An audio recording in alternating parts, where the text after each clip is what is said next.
Welcome back to Momentous Struggle, a Star Wars Shatterpoint podcast. On this week's episode, Aubrey and I Aubrey's really excited about finishing his presentation with all of these librarians that he got to. So I don't know where this one's going to go, but we'll give it a shot and see if we get some Shatterpoint in here at some point. Aubrey, I feel like we switched roles because I drank a little heavily last time we were doing a recording. Now you're back to drinking and celebrating because you actually did pretty good at your conference today. So I think you're feeling pretty good today. How you doing? Okay. So I'm almost at the bottom of the first of these. All right. Rogue supporter, I'm going to copy you. I've got a cold drink, and well, the take is going to be cold, but that's all right. So it's called Bark at the Moon. It is from Little House Brewing Company, 12%. So and I'm not a big guy, so we'll see how this ends up. But it's an imperial stout with peanut butter, chocolate, and vanilla. Because I love my beers to be on the wait, is that on the dark side? Oh, did I just set myself up? You did. I mean, it's like, again, you just need to embrace it, Aubrey. Just embrace. So for those of you not watching this on YouTube, FYI, I got a shirt up in because I just got back from my conference. It was over in is that Fort McDowell? The Indian reservation on the other side. All the way on the far side. But I had to go to Target for some stuff because you always forget things when you're traveling. ADHD babies forget things when they're traveling. Todd, do you forget things when you travel ever? No, I think that's the military in me where I triple check everything that I pack. Though I can't get past that. So the difference is I also triple check, and yet you know what? One of the many things I forgot besides like pain relievers and some other stuff. My notes. Underwear? My notes. Oh no, I got underwear. I did that. I took care of my pants. I had pants, but I left all of the printed out notes of my presentation on my desk at work. This is why I like whenever we go somewhere for like something important, like, Adepticon, I usually make sure that I like have most of the stuff that we're worried about. And if you don't, that way it's like you forget something, it's like, it's okay. I have the important stuff. Yeah. But anyway, I am wearing a sorry. I said it was join the dark side before we started recording everyone. Apparently to the dark side. Come to the dark side. So I'm sporting. I got Vader and Maul and Kylo Ren, and I don't know why Grievous is on here. They had to get a third one in, I guess, somewhere. I guess Grievous looks more badass than like Count Dooku's stately Christopher Lee beard. Sorry, Samson. Sorry. I think they could have gone with like Palpatine there, or that would have. Right. The Emperor would have made sense on that shirt, but whatever. Right, it's fine. We'll go with it. It was a $14 or $12 Target shirt. Like, oh well. It feels very cozy. It feels very warm. Is this what you came for? Is this it? Are we now in an ASMR exactly podcast? The dark side will embrace you and make you feel warm and cozy. You just need to embrace it, Aubrey. That's really what it's saying. See, the shirt is a metaphor for the dark side and how wonderful it is for you. Oh man, yes. So those of you who have not heard me talk about this a lot, I am a librarian, and so really I did go to I know, right? If you've gotten this far, hey, maybe it's their first podcast. We don't know. It's okay. No judgment. You've just found us. I'm a librarian, so I just got back from a 2-day conference, and I did present on. I called it Storytime 911, but the official title, Todd, was When a Good Storytime Goes Bad. God. I mean, it's you're doing story time with children, so it's usually going to go bad because there's always something that's going to go wrong. Thank you. So you are a very realistic parent, because I get parents sometimes who think that their darling baby is going to sit dutifully, quietly, hands folded in lap, and look upon the librarian with rapt attention and no sounds and listen the entire what? And then and that's the Karen that gets upset because you're not sitting there giving their child all the attention at this free story time that they just took their kid to, because they are taxpayers and you should be just giving them exactly what they want. Oh, hey, Todd, do, do you want to be do a I work for the librarian? government? Do I work for the Oh, government? oh, right. You already work for the government. Yep, that's right. I forgot. You work for the big daddy government. Yeah, no, that's not what happens in story time. No, like spoilers, those of you who don't have tiny children or haven't had tiny children in the past that are now bigger children. Yeah, that's not how it works. Nope. Hey, I'm doing the same thing with all of you. We have transitions. I dodge and weave. I have transitions. It's to keep you entertained. Right, You're right. welcome. So I know you haven't gotten much Shatterpoints games wise in. I mean, what else have you been up to? Anything exciting going on? I mean, a lot of it really was prep. I mean, the continued saga of the 3D printers. Like, there are three 3D printers sitting immediately to my left. One is currently functional because the anchor make decided to have some problems, and customer service went, "Well, have you tried this?" After I sent an email where I outlined how I tried this exact thing that they said, but their customer service is usually pretty good, so I'm just gonna keep trying. It is what it is, and the other one actually might be functional. I just haven't had time to test it. All right. So you're making progress. You're making progress. I mean, so like Progress, little progress. progress. Yeah, I mean, I'm just kind of on, like, as always, on the terrain painting train. I think it's probably about 4 tables worth that I did all of the pre-work on with painting, like the Yeah. all of the tables, and I think I got all the scatter terrain that I want to do done, and getting all of those, like the highlight work done on that.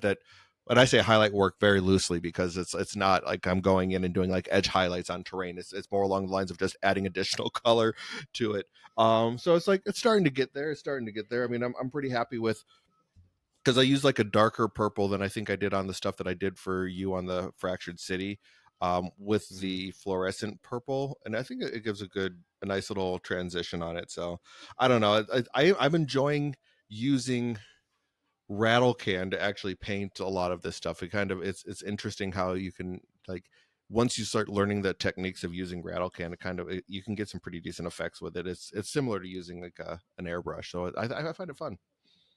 Yeah, no, I actually am tempted. One of these days, I'm gonna have to come over while you're doing this, Todd, because, like, looking at the end result, like, I know a lot of people. I mean, the more experienced painters out there are looking at your results and going, "Wait, you used rattle cans on this?"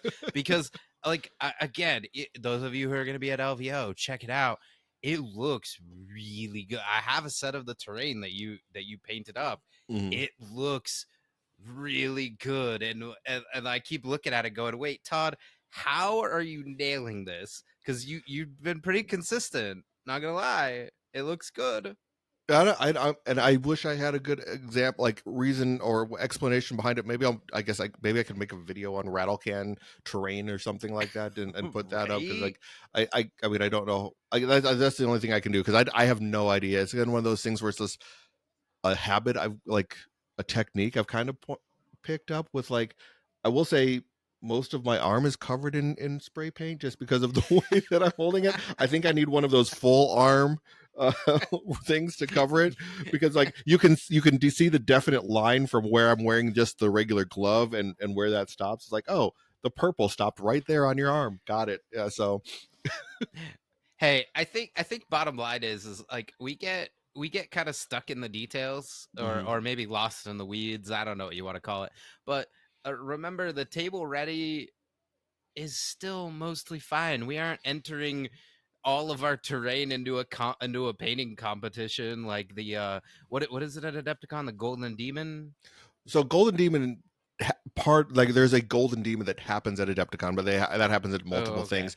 But you also, like, for AMG wise, they have the Worthy, which was originally Mm. just an Hmm. MCP model painting tournament. And there's like I'm hoping that they expand into Shatterpoint at some point in time. Yeah.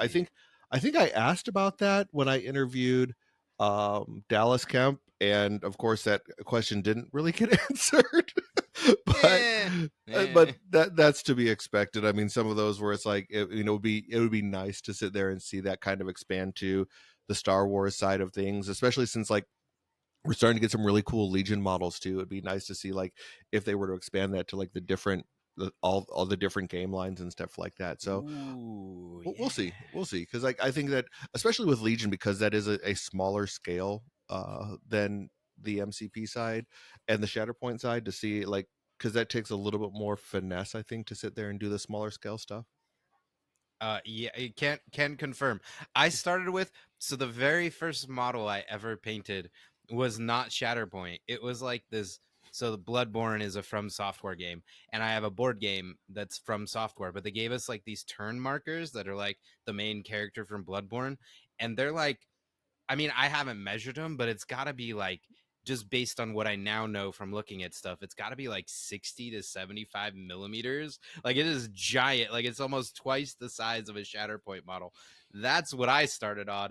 Then I went down to Shatterpoint, and I have a Legion core set. Like it's sitting around, and I'm looking at them going, "You're tiny." And then I think of like the Games Workshop. They're 28 millimeters, right? They're about the same size as Legion, I want to say. They seem. I don't have it right in front of me, but I think I would say that they're the Warhammer stuff is 40K stuff is probably closer to Legion size. Well, like, and now I've looked at D&D minis, right? They're small They're too, small and too. Yeah. I'm like, how? I am just barely getting comfortable with faces in Shatterpoint, and now you're gonna tell me the face is even smaller? Right. Yeah. Yeah.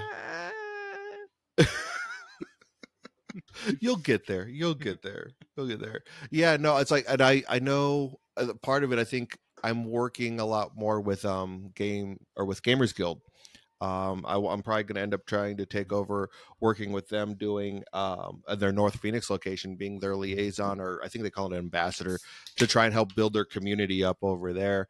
Mhm. Because their new store, like I think people, if you're familiar with it, like they've seen the store, it's gigantic. I mean, what was it, Ross from AMG, and he came out and took pictures of the store and posted it on his Facebook, and it's just like, it's gigantic. I mean, I think he even said like it's like the one of the largest stores he's ever seen in the country, as big as it is. No, It's phenomenal. no, they're so up in the Pacific Northwest. There are some pretty big stores. Like I've been inside of them. Like they're pretty robust. I Again, I'm kind of blanking on names, but I've Like been in a couple of. Mox. Right, like I can't remember if I went to Mox, but there's that You like haven't been to there's Mox? I mean, you're a magic nerd. Come on. no, I can't. I just can't remember. Okay, like probably it was Mox. I don't know. Anyway, I was up in Oregon, Washington area, Hmm. and there are massive stores, and the Gamers Guild store is bigger. Like it's I don't. I mean, maybe the square footage is comparable. I don't know, but it's big. It Yeah. is. There's like you could almost run an entire gaming convention in that location. Yeah. Like Easily. like Like it'd be you, small. It'd be small, but you could do it. I think you could run simultaneously two 36 player events for tabletop wargaming in there, as well as probably 200 player to 200 player um TCG events at the same time. It's gigantic. Like the tabletop Yeah. wargaming area, probably I could easily I think take what on like at least 70 players, I would think. 72 seems Yeah. logical there. I I think think, 72. Yeah. which is insane.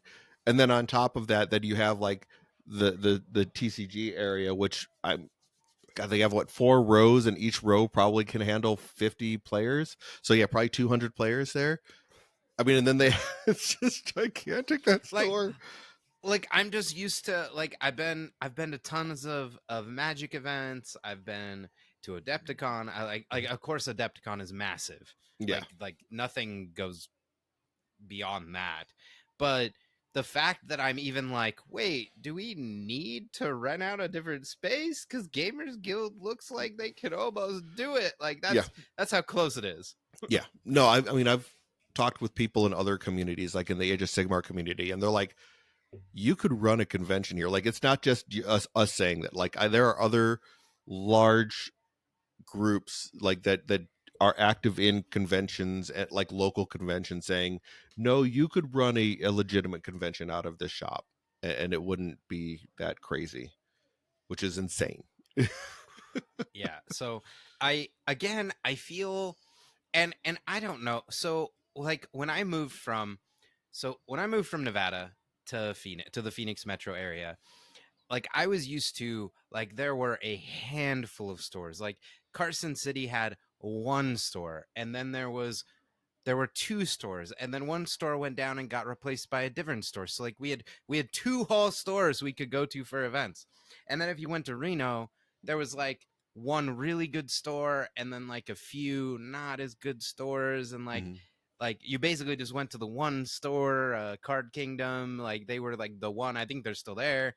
like and that was pretty much it. Like basically there were two good options in an area of 300,000 people, and that's what you had. And then if you wanted to go for worse options, you could.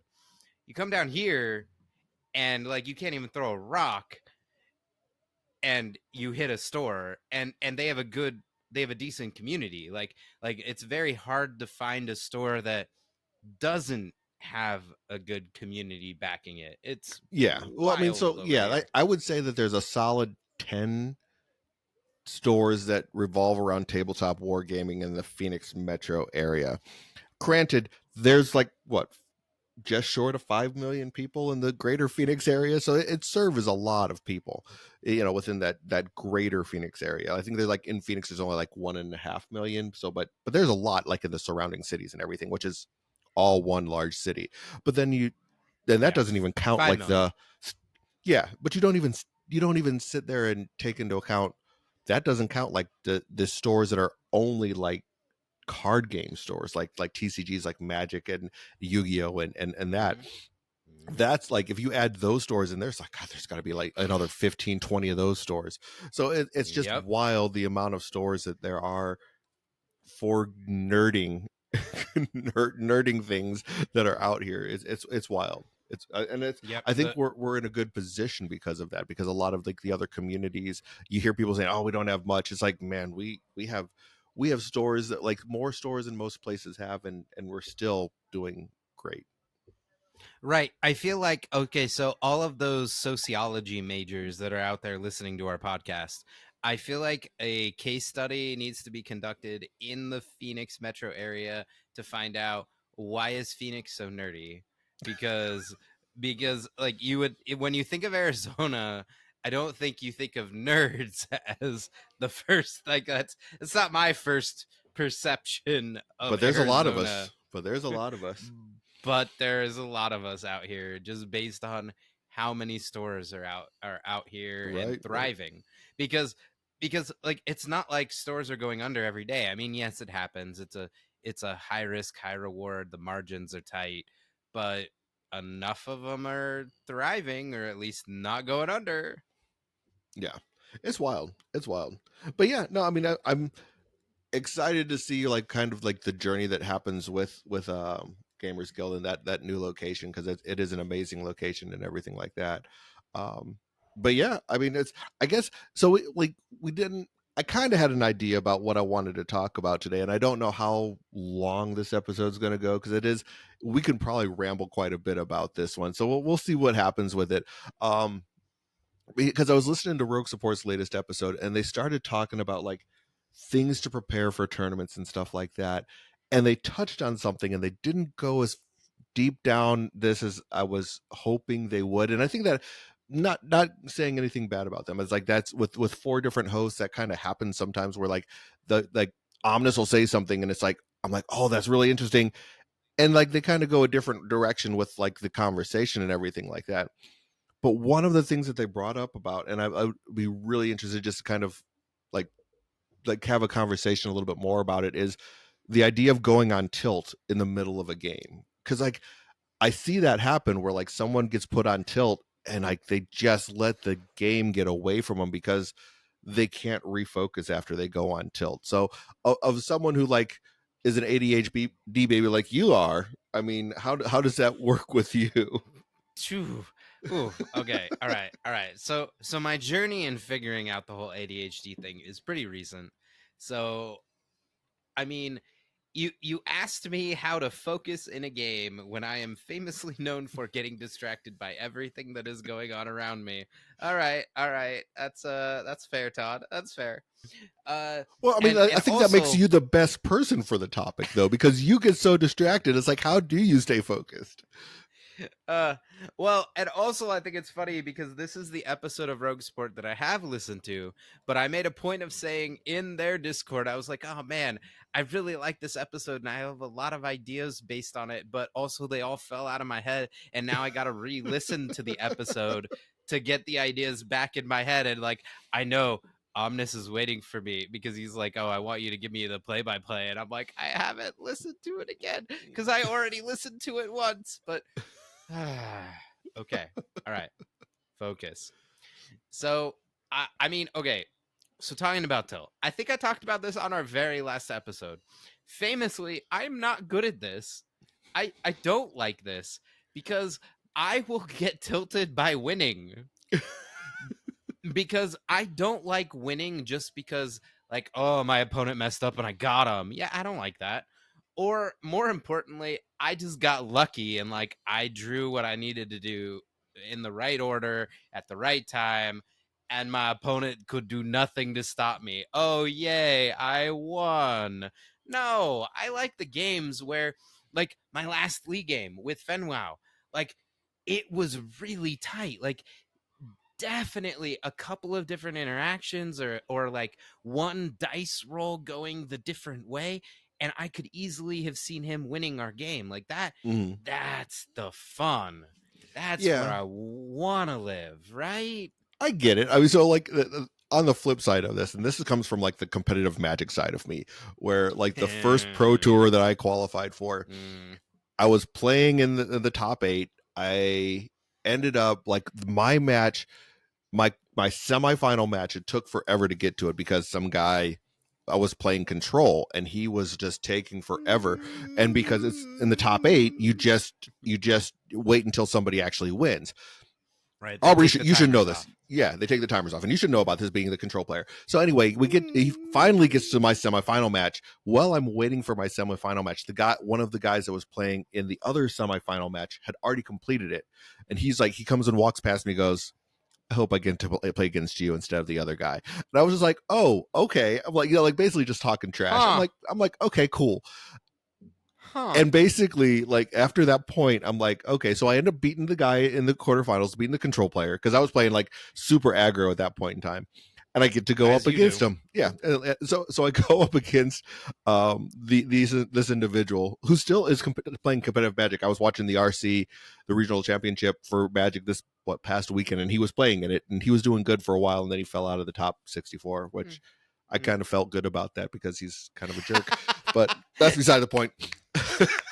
So I ended up playing against one another, Petty and Todd like, is best Todd. oh god, it was amazing. But it was one of those things where it's like I could have got put on tilt by this guy talking trash, and I think that's what he was like. I think that was part of his game, is he likes to sit there and try and mess with people. But instead, I'm just like, Mm. I'm going to stay in my own mind. I'm going to play my strategy the best I know, and then by the end of it, he like didn't even want to shake my hand because I ended up beating him 2-0 in the thing. And he didn't even like, he was like, I mean, he did. He shook Wow. my hand because he knew like all the judges were there was three Mm. judges around watching as this was going on because all the judges were still there. So he couldn't be a jerk, but it was just Mm-hmm. like, I'm like, yeah, maybe you shouldn't be an asshole. Mm-mm. Yeah. So So I guess like breaking down tilt. So mm, like there's a few components of tilt. So like first off, like the lowest layer I think is when you make a mistake, right. especially if you catch the mistake like almost immediately. Like say you move a model and you're like, oh, I think this looks good, like I've got good positioning, blah blah blah blah blah. Then your opponent flips over their card and it's like a Django or whatever, and you're like, oh no, maybe I should have thought about what was going to come next in their deck or whatever. Like yeah, okay, there's this level. Like mistakes are like, there's one of two things. Like it's you either win or you learn. Yeah. And learning is hard. But like when you just make a mistake, like this is the kind of thing where hopefully you just have the presence of mind to shake it off, right? Like you didn't know and now you know. Like I was neck deep in my top 8 match with Sarah Cruel, and at the end of the first struggle he was like, "Hey, can I tell you something about one of your abilities?" Because I did a thing where I moved with Charming Leia and then I like focused and shot, like because I used like her dash ability or whatever. Mm-hmm. And Sarah Cruel picked this up immediately. He was like, like she has a dash when she focuses. Like I didn't need to spend a force to like move her. Like if that's all I was doing with my turn, I didn't need to spend a force. And he's absolutely right. And I might be misremembering the exact sequence or whatever, but like that's something that could have thrown me off. And instead I was like, whatever, like move on, like get over it. Like hopefully these are like the easiest layers. But I mean, as someone who does not handle mistakes well, I do not.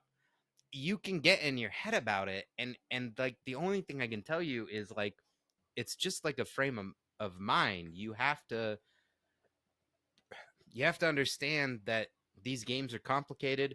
It's 2 hours. You're gonna make mistakes. Like I love that. Like the best Magic players in the world, best Magic players in the world, only have a win rate of like 60 to 65%. When they walk up to a table, there's a 1 in 3 chance they're gonna lose. Done. Yeah, without a doubt. That's one of the things I think we forget about. Like we listen to these podcasts and there's like all of these guys, oh yeah, I played so and so I won. Oh, I played so and so I won.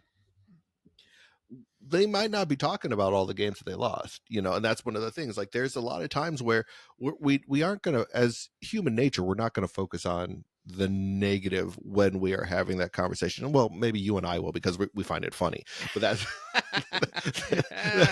that's Accidentally tactical, accidentally cheating, right. Yeah, accidentally. exactly. I mean, so, but that's the thing. It's like if you're trying to, if not, if you're trying, if you have a competitive mindset and a competitive communication that you are setting out there, you're not going to talk about the negative things that happened. You're going to talk about the positive things that happened and what the positive interactions were, which I 100% say is the right thing to do. But as far as like for this particular topic of going on, getting put on tilt, it's a matter of looking at what those negative things are and understanding that negative or poor decision or whatever is going to take place within the point of playing this game. Yes, you want to play as perfect, and I think that's human nature. You want to be perfect in what you're doing, but a human nature also says, hey, you might not be perfect every time, and you got to understand that you're going to make that mistake, and how you actually interact and respond to that mistake that you make, I think is like the key part of that. Right. These tournaments, like we've been talking about tournament organization and do you do a top cut? Do you do not do a top cut? These kinds of things, like different podcasts have been discussing. And like regardless of how your tournament is structured, oh boy, I can get like 2 Magic tournaments done in the same time as one tabletop tournament. They are a long affair. And if you're like me and you only have so much in the tank for focus, it can be hard. So, like, you kind of want to give yourself grace to accept the fact that how you play in rounds 1 and 2 may not be how you play in rounds 3, 4 plus, because it's a lot. Yeah. We only have so much executive function, all of us, neurotypical, neurodivergent. You only have so much in the tank. And I mean, at the end of the day, the best players are going to be the ones who can focus for longer. And Right. I mean, welcome to competition. Right. Like what we talk about in the Olympics, right? Like some of them have like the right body mechanics and the Hmm. right stride. And like, there's nothing wrong with that. But sometimes somebody's just going to be better at you than at mental acumen and focus. And I mean, it's a long day going through those tournaments. I still Yeah. can't believe I made top 8. Hello, uh, Mike. Hello, and I can't Mike. believe you hit your mic like that. But no, so I mean, Mm. and that kind of brings me to like something like, what do you do to kind of offset this. It's like there is some things you can do. Like, yeah, you can try and prepare yourself mentally, but as you said, like you're playing, especially like at a GT, you're playing 5 rounds over the course of 15 hours, 12 to 15 hours. You're going to be there for a long time. I mean, so it's like, what do you do to kind of like prepare yourself? And I mean, that's that. And I think that starts, like people have talked about this. You prepare the day before, you get a good night's sleep, you get a good meal, you do all of that. But Maybe. or you can be like Aubrey and just be out drinking all night. Whatever works best for you. But I mean, Eh. but the other piece of it is like preparing yourself for the outcomes of like if something goes wrong. And I think that's something that we don't do in general. Of like, I mean, I would say in the military that was something like we would look at worst case scenarios, and you can take that and kind of run with it in like gaming as well. Like, what happens if everything goes to crap? Then how do you react to it? I mean, and I don't know if like as gamers, like the high end gamers, like the probably think about that, but it's like if you're new to gaming and you're going to a tournament, you need to think about like, okay, what if things go wrong? How am I going to respond? What am I going to do? Am I just going to get pissed off and like sit there and be rolling dice like angrily, or am I going to sit there and take a deep breath and reset myself and be like, okay, what is the next thing I need to do? Todd, are you setting me up here? Maybe, maybe. Uh, Come on. So, so my presentation today about storytime in libraries was called Storytime 911.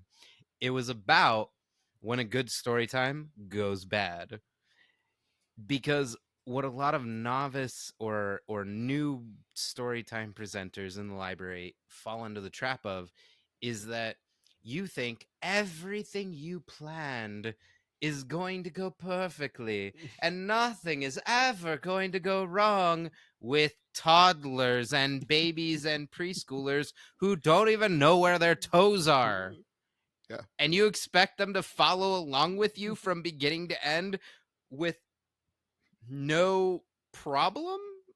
Okay. All right.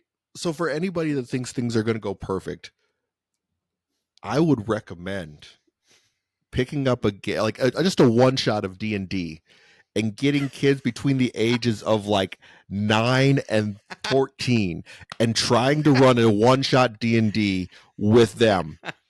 If you want to learn how to navigate frustration as a DM, that's the path you want to go down right there. Because I did that with 4 kids between the ages of 9 and 14. And I tell you what, I don't think there's much that can irritate me more than that one. That was amazing. Yeah, no plan. Like this is we're going down Sun Tzu, Art of War. Right. No plan survives the battlefield. Even if you do your utmost to prepare, things are gonna go wrong. You're maybe it's you, maybe it's your opponent, maybe it's the dice. Like this is kind of the second layer. So like we talked about mistakes, which is like, okay, that's the most common way, at least I hope, that people go on tilt, because like you made a mistake, that's on you. Yeah, you're gonna be a little tilted and you gotta reset, like that's all right. But how about you drew every single order card in like the wrong order, and meanwhile your opponent's like, oh, I need Django, cool. Oh, I need Fifth Brother, cool. Oh, I need Maul, cool. Look at Right. this, like I just drew them in the perfect order. Or you roll 11 dice with Vader and you're like, I got this, and you get like 7 fails and you're like, 7 fails, 4 um expertise, and you're just like, oh, okay. right, you're like, Or no, for seven fails, four hits, and it's like, oh, you have 4 blocks. Thanks. right, like that's my biggest thing that I had to get my brain around, because like in Magic, okay, the variance is your deck, like it's just the deck order, but for the most part you have control over other decisions that you make. But like the deck order is the only thing that gets you in this game. It could be the deck order, it could be your dice, it could be your opponent's dice. Like there's a lot of things that are just not under your control, and they are not always gonna go your way. Like I've had some fantastic dice rolls against equally fantastic dice rolls from my opponent. And you're just like, okay, I went one down my tree. Awesome. Yeah. I did 2 damage. Your turn. Like, that's gonna happen. Yeah. And like, that's not your fault. That's, I mean, RNG is gonna do RNG. And I mean, we just have to accept that some of the time your games are just not going to go the way you want, and it's not even your fault. You Right. did nothing wrong. Yeah, and I think that's one of the bigger things that like I think like you shouldn't we need to look at is not internalizing like the way a game goes, because like yes, it's gonna go bad sometimes. Nothing's gonna go perfect. You can watch a video or like someone's battle report, and you're like, man, they just had this perfect game. Yeah, they did. I bet you they don't always have a perfect game. Like that's not always the way it's gonna go. So go in with that understanding of, man, sometimes you're just going to have a bad game. Sometimes you're just not going to win. Sometimes the dice aren't going to roll your way, or sometimes, like this isn't like this just not going to work. And I think that's having a healthy attitude towards the way you're playing, because this is a game. The healthy attitude towards the game that you're playing is something that I think like sometimes we need to take a step back and look at. Yeah. So okay, all right. We're going back to Jean-Luc Picard, Patrick Stewart, Next Generation. Like, oh, sorry, Star Wars nerds. You know you're allowed to like Star Trek too. Yeah, like Baby Aubrey refused to watch Star Trek, but then there were no Star Wars shows. Thank you, Disney. Nothing. No Clone Wars, no Rebels, nothing to keep the lights on over at little Aubrey's house. And finally, he was like, "Well, Star Trek is in space and I like space, so I guess I'm gonna watch Star Trek," like random reruns, because at that point it was the early 90s. Anyway, sorry. My journey from Star Wars to Star Trek and back again. Jean-Luc Picard, you can do nothing wrong and still lose. Yep. Because what if their dice are just amazing, or mission critical hits right when you're about to win the struggle, but it gives them one more cube and now, oh, nope, it's over. That happened to me. Like, it's okay. Like, at the end of the day, stuff is going to happen that you had nothing to do with, and your identity as a human being is not built upon your win record on Longshanks. Oh, sorry, competitive players. But it's true. I mean, that's like, I mean, so for some of us, is like that is a goal like that someone might have, is like, I need to be the number one player in Longshanks for this particular leader or whoever, and that's cool. Thrawn. I mean, yeah, exactly.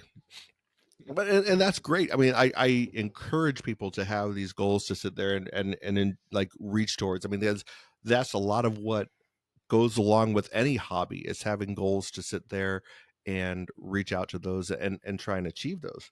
But be healthy about it. Like don't let it destroy you. Right. Okay. So one of the things that I had to explain, because part of my training today, talking to the other librarians, I was like, "Hey, some of what happens in story time isn't your fault, and that's okay. But some of what happens in story time that fails is your fault." Yeah. And that relates to Okay. this. Yeah. Right. But at the end of the day, I had to explain. I was like, just because a program or an event or a story time was not successful, that does not diminish you as a library employee. Failure is just learning. Yeah. And I feel like, and maybe this is an American thing. Like, I can't speak to a lot of other cultures, but we are very like rugged individualism, and I went out into the wilderness and I won immediately and everything was great because I'm awesome and American. Okay, well, we're going to grow up a little bit more, and we're going to recognize that progress includes failure. progress includes getting tilted and being like, I should have won. I played against this player who's only had like 2 games and I still lost. Well, does that make you horrible at the game? Does that invalidate all of your knowledge and experience and expertise? No. No, it doesn't. Like, sometimes dice just dice, or order decks, or you didn't deploy correctly, and then things Yeah, went because badly. because you could redeploy at range 3, but you decided not to deploy at range 3. Oh wait, is that Decided or was distracted. again? So, but that's one of those things where you did not prepare for the proper moment where Todd was going to come up and talk to you at the start of round 5. That's your fault, not mine. Yes. Yes. That was Yes. that was improper preparing by Aubrey, not my fault.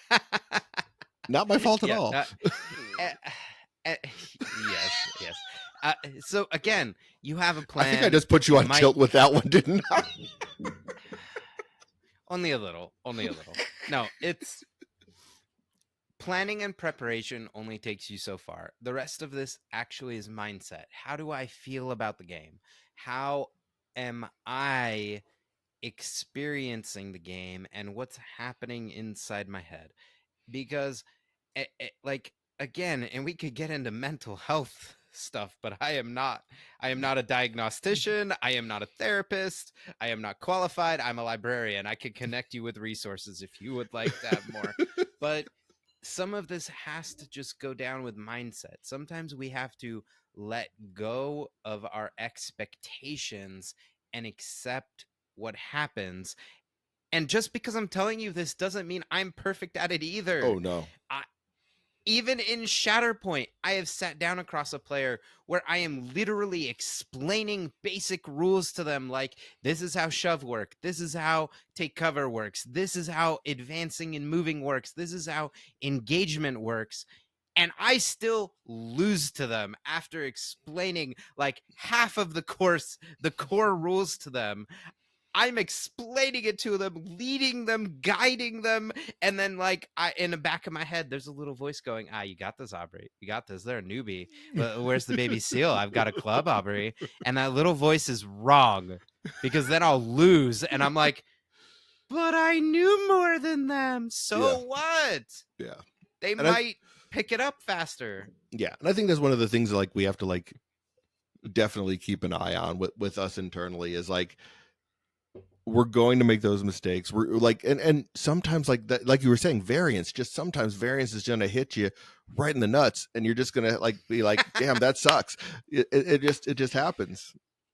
Ooh, okay, all right. Story time with Aubrey. We're gonna go back to my earliest memory of that exact event. Oh boy! So in like when you really physically got kicked in the balls. That's what we're talking about. Yes, you brought it up. Okay, so in like first or second grade, I'm playing soccer and I'm the goalie. Why am I the goalie? Probably because I couldn't run very fast. Whatever, it's fine. I'm the goalie, and some kid just kicks the ball with the force of the god of thunder at little Aubrey in like first and second grade. I mean, I'm short, right? So I'm even smaller. I'm like Grogu sized. And that ball lands right in the place where you don't want it to land. And I am just laid out on the ground. And the teacher, who's like the referee or whatever, she's like, "What's wrong, little Aubrey? What's wrong?" And I'm like, and she's like, you know what her response was? She's like, "Well, you gotta get up and move on." And I'm like, "But this is like the first, this is like the first time this has happened to me. What do you mean? It hurts so bad." I love it. Just shake it off, rub some dirt on it, kid. You'll be all right. Yeah, and I had to get up and be okay. And was I okay? Well, I'm telling you this story. What, 30 years? 30, no, you were traumatized 32 years later. So just remember, sometimes you are the goalie and sometimes you are the ball. And you know what the ball did to the goalie? Just laid me out. And that's okay. It's okay. I'm still alive. I Yeah, didn't die. yeah, just yeah. Swift kick in the nuts. That's fantastic. Thank you. I'm I'm just waiting for There you somebody go. to be at a tournament going, man, I'm glad I'm not Aubrey's balls right now.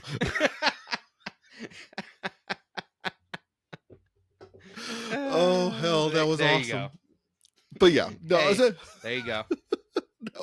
that was great. But yeah, no, I mean, like I said, that's kind of where I wanted to talk about that because I think it's one of those where I think part of it is like like there's some people that'll look at it and go, "Oh, just get over it, just deal with it. It's like you're fine. You can handle this. Just shake it off." And it's like well, not everybody has the ability to. It's like but having the preparation to sit there and get ready for it, like take that deep breath. And there's someone like not every time you're going to have opportunities for this, but it's like one of the better MCP players that I know, at least in the States, his name is Mike DeLuca, and I listen to his podcast quite a bit on the MCP side. And one of the things that he does is like, take that time in between rounds and he goes off and he just kind of meditates and just like refocuses himself. And sometimes that might need to be all that you need to do is like just, refocus yourself, remember, okay, I'm getting ready to play another round, relax. I think that's part of why I played aggro decks so much is because I liked having that time in between rounds. It's like I'm either going to win fast or I'm going to lose fast. But after I'm done playing, like, because I'm going to play one way or the other, I'm going to finish my round in like in Magic. They were 50-minute rounds. I'd finish in 30 minutes. I have that 20 minutes to kind of decompress, go outside, take a little walk around the parking lot or whatever I need to do, and recenter myself so I'm ready for the next round. And like whatever you need to do to put yourself in that position, sometimes that's just what you need to do. Right. And again, some of this is figuring out what works for you. Mm-hmm. So I still can't believe we're using so much of my story time. But one of the big things I do in story time is deep breaths before I read a book, and sometimes at other times in story time. I stop everyone in the room and I go, "All right, everybody, we're going to take a couple of deep breaths in. We got to get ready to read." And take a deep breath in and out. And I do that a couple of times, or depending on how the grown-ups look, I do it a couple more times. But for those of you who maybe haven't done yoga or meditation or engaged in mindfulness activities, there's a physiological component to this. Your parasympathetic nervous system is responsible for the fight or flight reflex in your body. It is autonomous. Your body thinks that you are in danger and it will gear up the adrenaline and be like, all right, I got to fight or flight. What am I doing? Am I running away or am I punching you? Mm-hmm. Oh, okay. Well, we're playing a game. We don't need to be quite that high level of energy. Well, if you just activate that system and with a deep breath and calm down, your body will do it automatically. All right. All right. More story time with Aubrey. All right. So this is something I learned recently, like 4 years ago. I've been doing story time for 13 years, but they said, hey, add this to your story time. And I was like, all right, fine. All right. So I had a group of regulars. Like they came to the library all the time. They knew my routine because I have a routine for story time. You do a certain number of activities every story time.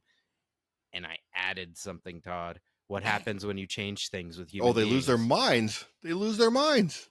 Wait, you Ooh, weren't we supposed to do with it. changed. Yeah, they can't do that.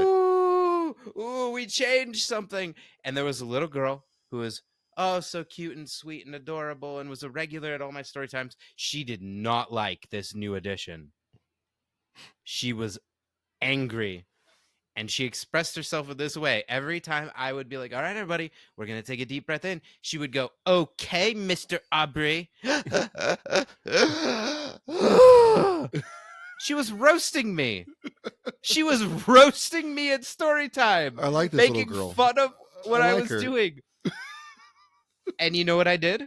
Can You you guess roasted what her I right did? back. You probably roasted her right back. You're like, What? No, Todd, this is not you're like, you and you're me like, on a podcast. No, I let her do it because you know what she was doing? She was breathing. I mean, not as good as like belly breaths, but she was still going. Well, she was still breathing, and you know what happened? She calmed down because it still activated that part of her brain. So I let her roast me for weeks and weeks till she finally went, "Oh, okay, this isn't working. I'm gonna move on."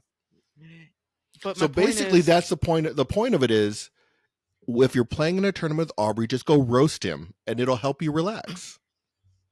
That's what I get from this. So basically, every time we play in an event, I just need to go over and give you shit, and then I'll be good to go. this is not the lesson you're supposed to take from this, Todd. The lesson is that if you just take a moment to just breathe and recenter and reconnect with your body, that may help you when you've made a mistake or things are not going your way, or you feel like you want to flip the table, because we have all been there. Oh, I have been there, and I will probably be there again, making mistakes. Like the number of times that I've been like, oh yeah, I got this point, it's fine, I'm gonna move here and do this and do that, and then I get there and I'm like, oh wait, that doesn't work the way I thought it did. And I've already taken like 2 actions. Well, Well, yep. okay. Here we are. Like it's okay. Yeah. Just take a deep breath, play the game out, and remember that this one game does not define you. And you learned from that, oh, I can't take that course of action anymore because it doesn't work. I mean, that's like the thing. Instead of getting upset about it, you learn from it and you're like, okay, I just don't do that again. And then I think about how the way to better do something. So no, it makes sense. Yeah. Yeah.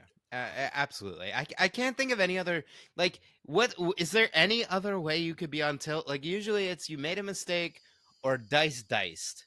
Is there like a Those are the third two big tilt? ones. Those are the two big ones. I mean, I think the other way is like if you have an opponent that you just let them get in your head. I mean, and Mm. I, I've been that opponent before where somebody where it's like Todd's I, like, I got this. It's no, me. I mean I have been like where it's like somebody like the guy that I was telling you about before in Magic. I've played him in other events, and like I saw something that agitated him, and I kept on needling it at him. It's like, oh, that makes you upset. Well, let's talk about that some more while we're playing cards. I mean, just to sit there and put him on tilt even more. I mean, that was like, again, this is when I was a big asshole playing Magic, and I'm like, I'm looking for every advantage I can. So there's sometimes, but to be fair, you're going to run into somebody. You might run into somebody like that where it's like they they see that weakness in you, and they're like, oh, I can just twist this knife a little bit and just kind of watch you go on tilt. I mean, like I said, in my younger days, in my Magic days, I'm like, yeah, I'll test that knife a little bit and see what happens. All right, let's see how this goes.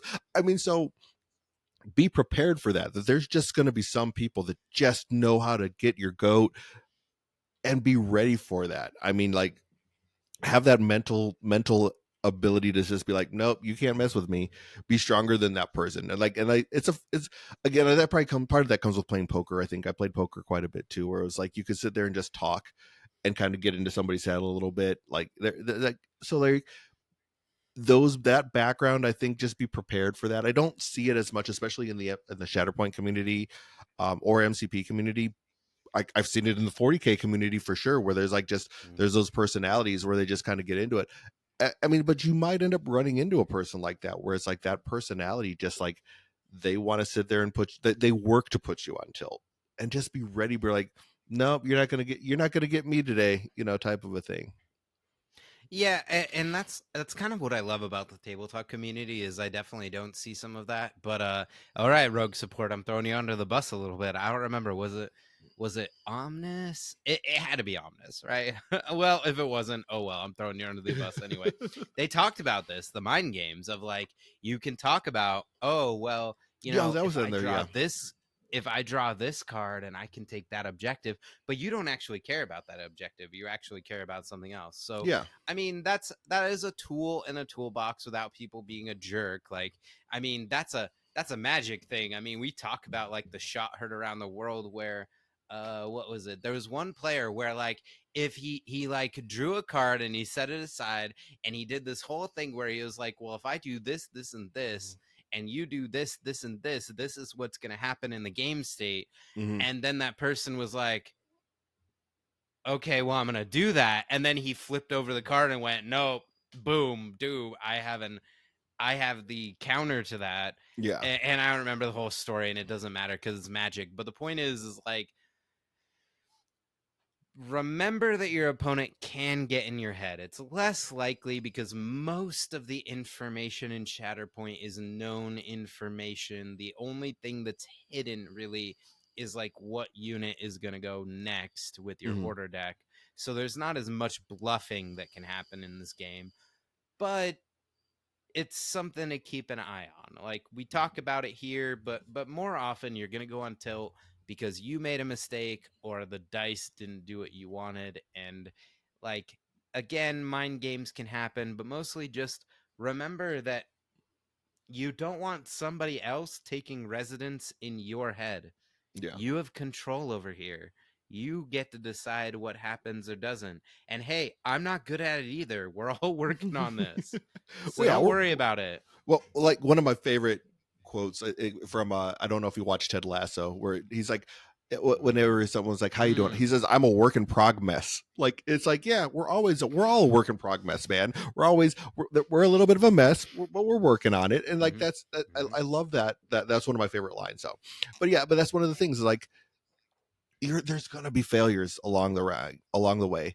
There might be a failure in a game. It's how you respond to that failure, and how you move forward from it, even in that moment where it's like, man, I screwed up right here. That really messed up. Do you let that bring you down, and do you let that like just live in the back of your head, or you just throw it out the back window and be like, okay, move forward. Now this is what I'm gonna do to fix it. So, but yeah, I think that covers about all that I think we were going to talk about. I mean, like I said, I kind of wanted to talk about this.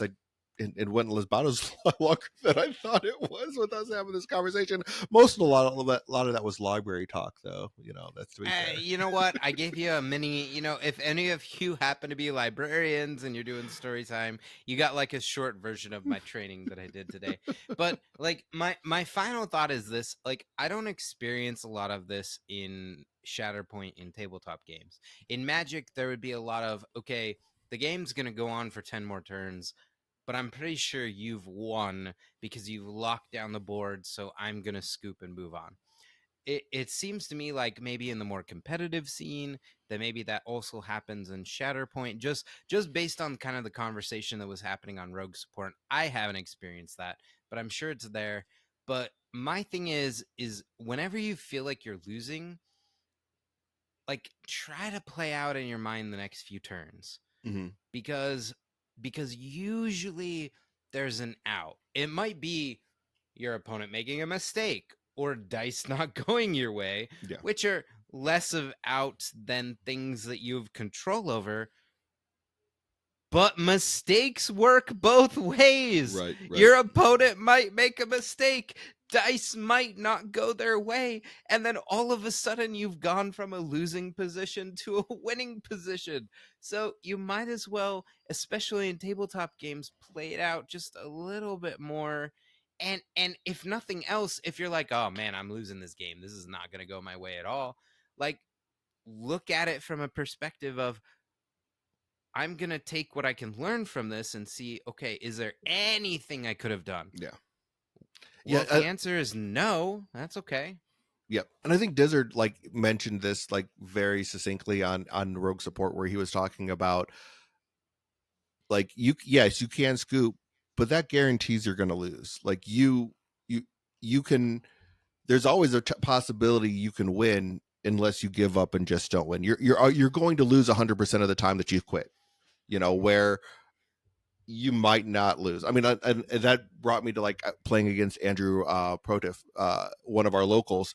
I was playing an event with him, and like it immediately made me think of our game where I'm like, I was in the driver's seat. I was going to win the game, and he was like, and it was more of a teaching, like it was a tournament, but I remember it very specifically where it's like he was ready to give up, and I'm like, well, if you do like, he was like going through what he was going to do for his action. I'm like, well, if you move this character here, you move this character here, you do this attack. If you get 2 down your tree, you're going to push me off the point, and you can do this over here and potentially move this other person off the point, flipping 2 points, puts yourself in position to sit there and, with like potentially in a better position.